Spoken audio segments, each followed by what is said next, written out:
All right, what's up, people? How's everybody doing? On today's episode of Cooking with the King, we're not going to be cooking. My wife got that. She thought it was cool. She thought I wouldn't think it was cool. She asked me about it. I said, man, you're right. It wasn't cool. It was cool as fuck. You feel me? How's everybody doing? So, this is going to be, and I'm going to probably label it 0, of Donald Hoffman, an analysis of thought.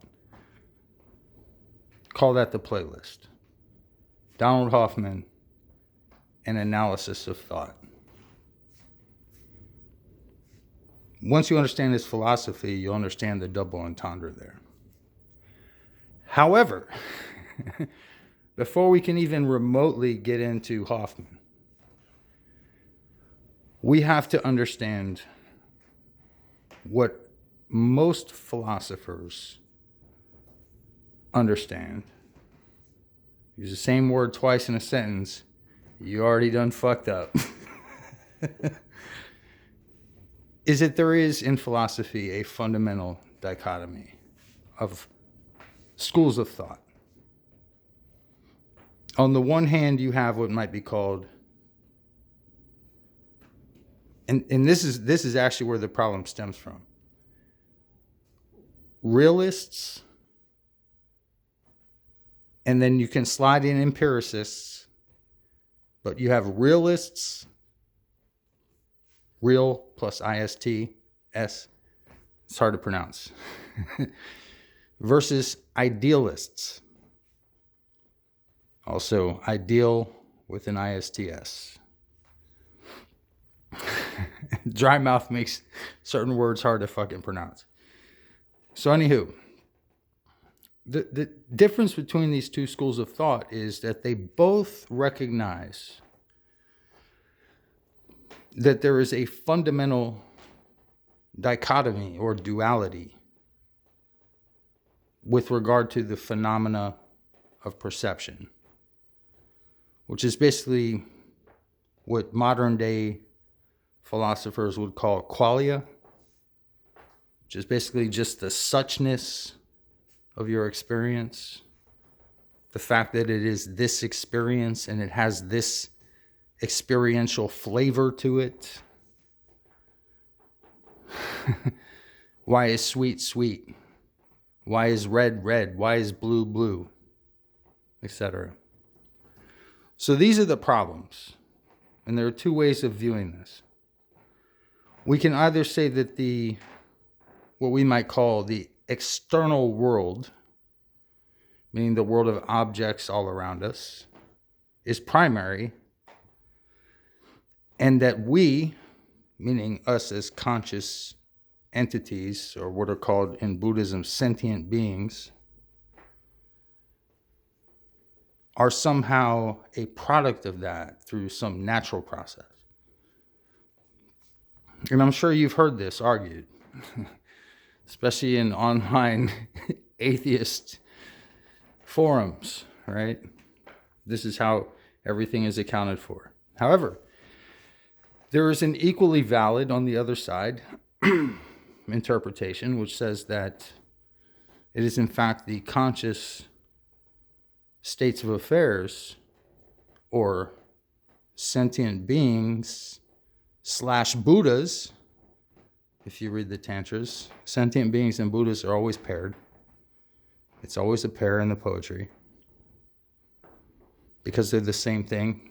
That's the non-duality, but we'll get to that. Trust me, we're going to get to that.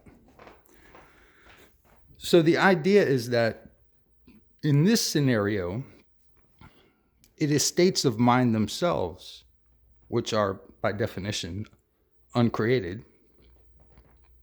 They are self-generating, which is to have, you'd be surprised at the Tibetan terms but they come off like without effort or zero energy or something of that nature. Effortless, spontaneous. These are words in translation, but if you understand the Tibetan, you'll understand that they knew this a long time ago.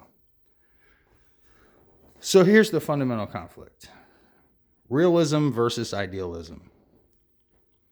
Or basically empiricism, materialism versus some kind of subjectivism, some kind of idealism, some kind of mysticism, which is usually frowned upon because, well, I'm not going to retell the whole fucking story of the left brain versus the right brain, but I think we kind of know what's going on. When certain things that are derided at 1 second are then used to bootstrap a theoretical model of a universe that does not exist. QV, string theory. But I digress. I was a critic of string theory. I was enamored with it at first for like a minute and a half. And then I was like, wait a minute. This is not actually a physical theory. This is math masturbation on n equals 12. But hey, who cares, right? What we come to ultimately in this whole problematic, how do we look at the nature of this thing that we all accept, whatever you want to call it reality, this thing that we all accept together in conversation. Because if we don't accept that together in conversation, then there's no point in having a conversation, right? We don't at least accept that there is something that we're both in agreement on, and that's kind of like this, this. Like, okay, all right, so over there, if we counted the blinds, one to the wherever, we would end at the same number. If we both knew how to count, and you weren't retarded, and we counted all the fucking shingles, we counted them one from the end, and we just went down, right? We'd get the same number, right? That's pretty much the premise, right? Okay. Except that doesn't obviate in favor of either thesis. So there's the problem. And the problem is, in the Kantian language, phenomena of perception, which is just exactly what I just showed you. I call it the panorama. I call it the expression field. Well, if you go on higher levels, it's the expression field all the way down, in other words, but it's not like they're elephants or turtles or anything, no. But seriously, if you want to think about it in a certain type of a way, remember that way is always going to be biased by one of these two presuppositions. Meaning that you have to have one or the other in order to analyze what you think is going on. Now, a sage might say that he has neither but understands both. In which case I would say, good job, sage. Get back in my spice cabinet. Because you went up my nose a little bit and you made it itch and you started to get me thinking. But no, seriously. So that's the fundamental problem. The phenomena exist. But what is behind those phenomena? That would be the noumena. Or the noumenon. You don't even have to make it plural.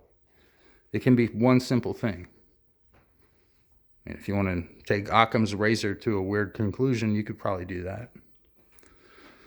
So, what the right pushback would be is simply that, to use Occam's razor, you have multiplied entities beyond necessity. In other words, who said we even need a noumena? A noumenon, noumena, who says we need that, Mr. Kant? I think that's a kill shot. But I don't care either way, because at the end of the day, the noumenon is by Kant's own definition incapable of study or knowledge. It is by definition that which is outside of and causal to the various phenomena of perception. Kant just needed I would say, a roundabout metaphysical way to defend God, which he later does. So none of that really matters. What matters is the problematic nature of the phenomena of perception themselves. What are they? Whether or not you believe in a noumenon, or even something like a theon that you can contact or be in some kind of communication with, whether it's all passive, like all I do is pray. And yeah, I'm not an idiot. I don't think he ever answers back, but I still talk to him. I still talk to him. Okay. Well, that's your metaphysics.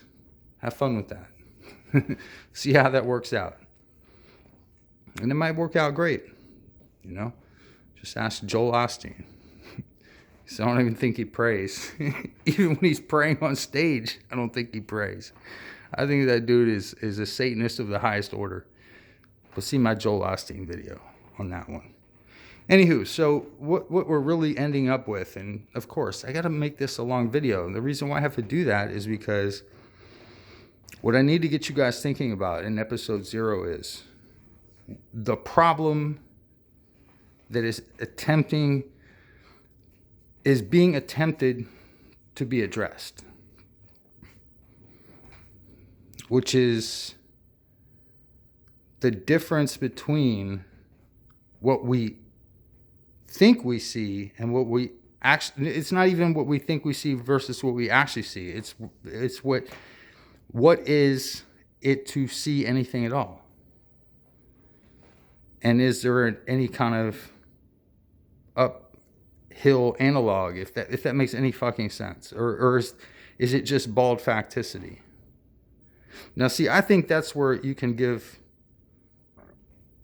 Dr. Hoffman the most pushback, is on that level, which is just on a purely reductionist level.